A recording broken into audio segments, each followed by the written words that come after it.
विश्वामित्र बोले अच्छा। वशिष्ठ बोले कोई संदेह? हाँ, जब तक जांच नहीं होगी तब तक बात सांच नहीं होगी। जांच करोगे मेरे शिष्य की? हाँ कर लो। विश्वामित्र चल दिए। गुरु वशिष्ठ बोले जा रहे हो, रूप तो लेते जाओ, परीक्षा कैसे लोगे? यज्ञपति गुरु वशिष्ठ ने 3 रूप दिए, सूकर, ब्राह्मण, नाग, 3 रूप दिए और कहा जाओ मेरे से हरिचंद की जांच कर लो, इन 3 रूपों में ही करो, जाओ।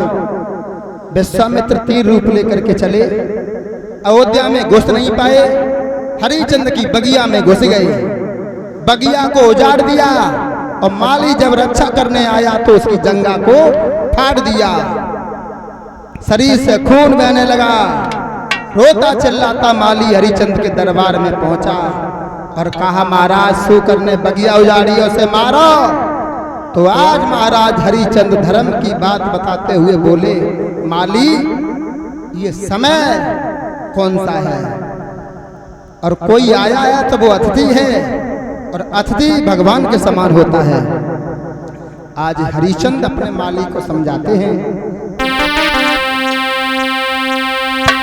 आरे होए सायम को बत दुख मति दी जोरे हुआ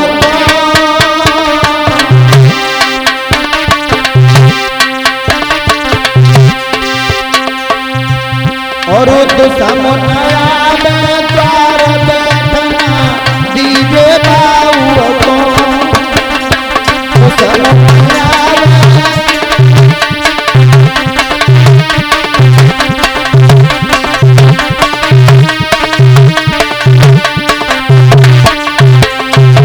भक्तों, आज हरिचंद समझा रहे हैं, आप लोगों को भी समझना चाहिए।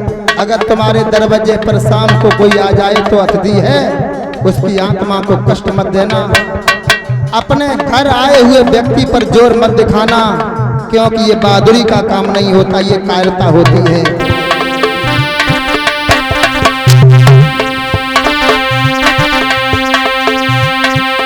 अरे चले तुम बगिया को जइया, चौथर सूकर देखे रहियो माली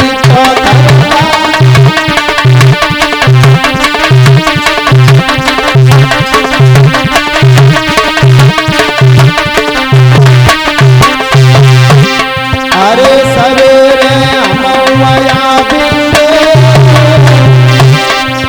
और चौथर बाघिर बाई बाग सूकर को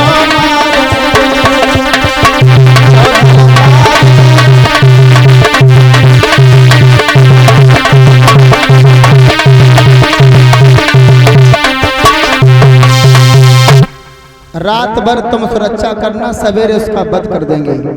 माली ने घेराबंदी की है। विश्वामित्र सूकर के रूप में सारी रात बगिया में फंसे रहे। सवेरा हुआ, हरिचंद ने सैनिक तैयार किए और बगिया को घिरवा करके आदेश दे दिया, किसी के द्वारा अगर सूकर निकल गया उसे सजा की मौत दी जाएगी। चारों तरफ से सैनिक टूटे। महाराज हरिचंद स्वयं विश्वामित्र सोचने लगे, अगर हम किसी के द्वारा निकल गए तो किसी की बेमतलब में जान चली जाएगी। हम तो परीक्षा लेने आए हैं, किसी की जान लेने नहीं आए हैं। जानबूझ करके विश्वामित्र ने हरिचंद के टांगों के बीच से होकर के निकल गए, लेकिन हरिचंद ने पीछा नहीं छोड़ा। झाड़ी में छिप करके सूकर के रूप में विश्वामित्र ने ब्राह्मण का भेष बना लिया और बैठ करके माला जपने लगे। हरिचंद ने कहा बाबा जी तुमने सूकर निकलते देखा? विश्वामित्र ने बातों में उलझा लिया, लगता है कि तुम किसी देश के राजा हो, और राजा तो शेरों का शिकार करते हैं, सूकर का।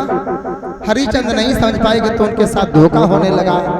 विश्वामित्र ने कहा कि मैंने तुम्हारा नाम सुना है, तुम दानवीर हो, मेरे घर में भी एक कन्या है जिसकी शादी करनी है।